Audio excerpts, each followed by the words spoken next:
Hello everyone, welcome back to my channel SK Studies. My name is Sarabjit Kaur and आज इस video के अंदर मैं आपको करवाने जा रही हूँ chapter 3 metals and non metals that is of class 10 science. इस वीडियो के अंदर जो मैंने टॉपिक कवर किया है आज वो है टॉपिक 3.3। ठीक है, this is the topic from the NCERT book class 10 science and this topic is how metal and non metal react. तो चलिए हम वीडियो को स्टार्ट करते हैं। Topic is 3.3 how do metals and non metal react. ठीक है, तो इसको करने से पहले मैं थोड़ा सा आपको रिकॉल करूंगी जो हमने क्लास 9th के अंदर किया। क्लास 9th के अंदर we learn about the electronic configuration of the element. हमने क्लास 9th के अंदर पढ़ा था इलेक्ट्रॉनिक कॉन्फ़िगरेशन के बारे में। वहाँ हमने बात की थी वैलेंसी के बारे में, वैलेंस शेल के बारे में। फिर हमने डिफरेंट एलिमेंट्स की इलेक्ट्रॉनिक कॉन्फ़िगरेशन लिखी और वहाँ पे हमने देखा the noble gases which have a completely filled valence shell. जो हमने देखा था नोबल गैसेज, जो नोबल गैसेज होती थी उनका जो वैलेंस शेल था वो कंप्लीटली फिल था, इसलिए वो वेरी लिटिल केमिकल उनकी एक्टिविटी होती थी, मतलब कि वो उनको इनर्ट गैसेस का नाम दिया गया था। उनकी रिएक्टिविटी बहुत ही लेस थी। We therefore explain the reactivity of the element as a tendency to attain a completely filled valence shell। तो हमने उसमें ये बताया था कि एलिमेंट्स की रिएक्टिविटी किस चीज के ऊपर बेस्ड होती है। उनकी रिएक्टिविटी बेस्ड होती है कि उनको अपने वैलेंस शेल को कंप्लीट करने के लिए कितने इलेक्ट्रॉन्स को गिव या टेक करना है। Right, so let us have a look at the electronic configuration of noble gases and some metals and non-metal। तो अब हम इस टॉपिक के अंदर देखते हैं कि हम कुछ मेटल और नॉन मेटल लेते हैं तो और उनकी रिएक्टिविटी के बारे में देखते हैं कि वो किस तरह से एक दूसरे के साथ रिएक्ट करते हैं। Right, so relation between sodium and chlorine. तो हम स्टार्ट करते हैं सोडियम एंड क्लोरीन से। ठीक है, इन दोनों के बीच की जो रिलेशन है वो देखते हैं वो किस तरीके से बनी थी। ठीक है, तो सबसे पहले हम लेते हैं सोडियम। राइट, अब ये जो सोडियम होता है, सोडियम इसका जो एटॉमिक नंबर होता है वो कितना होता है 11। ठीक है, अगर इसका सोडियम का एटॉमिक नंबर 11 हो गया तो इसकी इलेक्ट्रॉनिक कॉन्फ़िगरेशन क्या हो जाएगी? इसकी इलेक्ट्रॉनिक कॉन्फ़िगरेशन हो जाएगी 2, 8 एंड 1 इलेक्ट्रॉन। ठीक है, ये कौन सा शेल होता है? के, L and M shell। ठीक है, अब if it loses the electron from the M shell then its L shell now become the outermost shell। कहते हैं कि अगर ये यहाँ पे मैं लिख देती हूँ ये K shell है, ये L है एंड ये कौन सा है M। तो अगर ये अपने M shell के अंदर से इस इलेक्ट्रॉन को लॉस कर देता है, ठीक है, तो इसके पास कौन सा शेल आ गया? फिर L shell, और उसका जो आउटरमोस्ट शेल है वो तो कंप्लीट हो गया। ठीक है, मतलब कि उसका जो ऑक्टेट है वो क्या हो गया? स्टेबल। क्योंकि किसी भी एलिमेंट को अपने ऑक्टेट को स्टेबल करने के लिए उसके अंदर 8 इलेक्ट्रॉन्स पूरे करने होते हैं। तो अब इसके एल शेल में तो 8 इलेक्ट्रॉन्स आ गए, दैट मींस इसका ऑक्टेट स्टेबल हो गया। The nucleus of this atom still has 11 protons.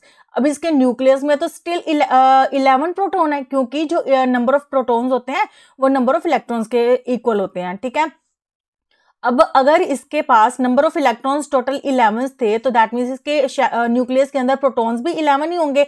अब इसके पास प्रोटॉन्स तो हो गए 11 बट जो इलेक्ट्रॉन्स है वो कितने हो गए? 10। क्यों? क्योंकि इसने अपने ऑक्टेट को कंप्लीट करने के लिए अपना एक इलेक्ट्रॉन किसी को दिया। So there is a net positive charge giving us a sodium cation. अब अगर ये अपने 1 इलेक्ट्रॉन को किसी दूसरे को दे देता है, ठीक है, उस केस में इसके ऊपर क्या आ जाएगा? नेट पॉजिटिव चार्ज, और जो सोडियम था वो क्या बना देगा? Sodium cation Na+। ठीक है, तो इसके बाद हमने इसकी रिलेशन देखनी है क्लोरीन के साथ। Now on the other hand chlorine has 7 electron in its outermost shell. अब इसको क्लोरीन को देखते हैं। ठीक है, अब ये हमारे पास क्या है? क्लोरीन। अब जो क्लोरीन होता है इसका एटॉमिक नंबर कितना होता है? 17।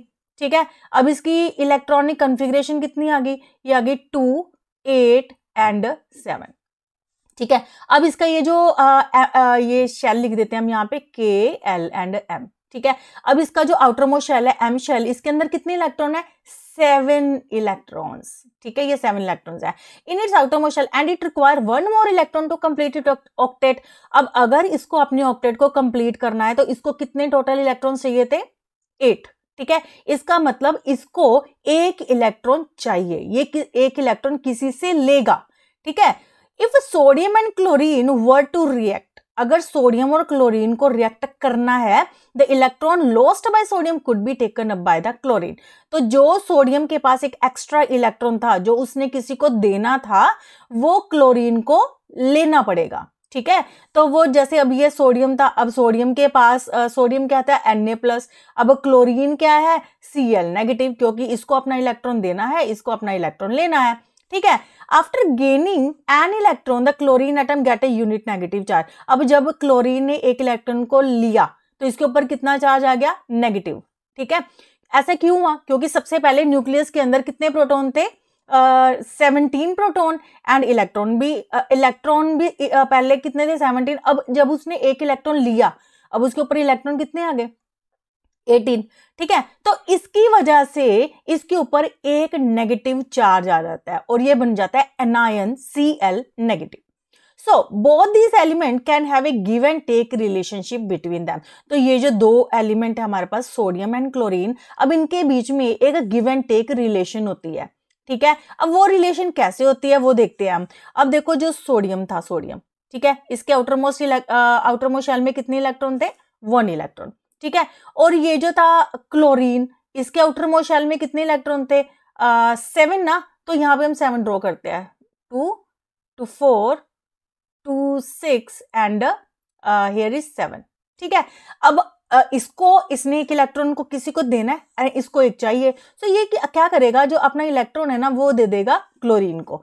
तो जब ये क्लोरीन को देगा अपना एक इलेक्ट्रॉन, जो सोडियम था उसके ऊपर कौन सा चार्ज आ जाएगा, प्लस चार्ज। ठीक है, क्योंकि उसने अपना एक इलेक्ट्रॉन दिया। एंड क्लोरीन के पास जो पहले 7 थे, अब उसके पास कितने हो गए, अब उसके पास हो गए टोटल 8 इलेक्ट्रॉन्स। ठीक है। अब इसके पास टोटल इसके ऊपर कितना चार्ज आ जाएगा, नेगेटिव चार्ज। ठीक है। अब इनकी जो रिलेशन है वो क्या बन गई, NaCl। ठीक है। मीन से सोडियम और क्लोरीन के अंदर एक गिव एंड टेक रिलेशन है, जिसके वजह से क्या बनता है, sodium chloride. Now, sodium and chloride ion being oppositely charged attract each other and are held by the strong electrostatic forces of attraction to exist as sodium chloride। कहते हैं जो सोडियम एंड क्लोरीन थे, अब इनके ऊपर opposite charge थे। अब जब ऑपोजिट चार्ज क्या होता है, ऑलवेज अट्रैक्ट ईच अदर, जिसके कारण इसके अंदर strong electrostatic forces of attraction बन जाती हैं। ठीक है, जिसके कारण ये एग्जिस्ट करता है as sodium chloride, NaCl। It should be noted that sodium chloride does not exist as a molecule but aggregates of oppositely charged ion. कहते हैं अब ये जो सोडियम क्लोराइड है ना, ये एक मॉलिक्यूल की तरह एग्जिस्ट नहीं करता, बल्कि ये है दो ऑपोजिट चार्ज आयन की अट्रैक्शन। ठीक है, जिसके कारण ये फॉर्म होता है। So, the compounds formed in this manner by the transfer of electrons from a metal to a non-metal are known as the ionic compounds or electrovalent compound। ठीक है। अब इस तरह ये जो कंपाउंड बना NaCl, ठीक है, by the transfer of electrons. अब क्या किया था, सोडियम ने अपने इलेक्ट्रॉन को पूरी तरह से क्लोरीन को ट्रांसफर कर दिया था।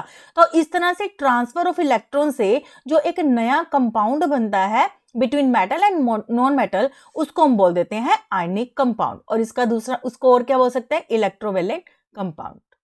Right now, it was all about the ionic compound, the relation between sodium and chlorine, and how metal and non-metal react with each other. Hope you understand the topic well. Thank you so much.